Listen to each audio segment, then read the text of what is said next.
சிங்கத்துக்கும் நரிக்கும் நடந்த சுவாரஸ்யமான கதை. ஒரு காடு இருந்தது. அந்த காட்டில் ஒரு சிங்கம் இருந்தது.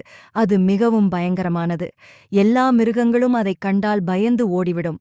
ஒரு நாள் சிங்கத்துக்கு கடுமையாக பசிக்கவே அது வேட்டை பார்க்கச் சென்றது. ஆனால் பெரிய யானையை பிடிக்க முடியவில்லை. அதனால் அது கோபமாக அங்குமிங்கும் சுற்றி நடந்தது. அப்போது ஒரு குகை கிடைத்தது. இதில் ஏதாவது இருக்குமோ என்று சிங்கம் நினைத்தது. உள்ளே போய் பார்த்தால் ஒரு நரி இருந்தது. அந்த நரி மிகவும் குறும்புத்தனம் செய்யும். சிங்கத்தை பார்த்ததும் பயந்து போனது. ஆனால் பயத்தை காட்டாமல் சிந்தித்தது.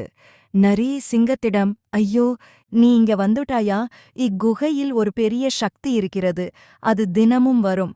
அது வந்துவிட்டால் நீ உயிருடன் இருக்க முடியாது என்று சொன்னது. சிங்கம் அதை கேட்டதும் திகைத்தது. என்ன சக்தி? நானும் பார்ப்பேன் என்று குகைக்குள் இருந்து பார்க்கத் தொடங்கியது. இதை எதிர்பார்த்த நரி, நான் வெளியே போய் அந்த சக்தி வந்துவிட்டதா என்று பார்த்துவிட்டு சொல்கிறேன் என்று சொல்லிக்கொண்டு வெளியே ஓடிவிட்டது. சிங்கம் உள்ளே இருந்து காத்துக்கொண்டே இருந்தது. ஆனால் யாரும் வரவில்லை.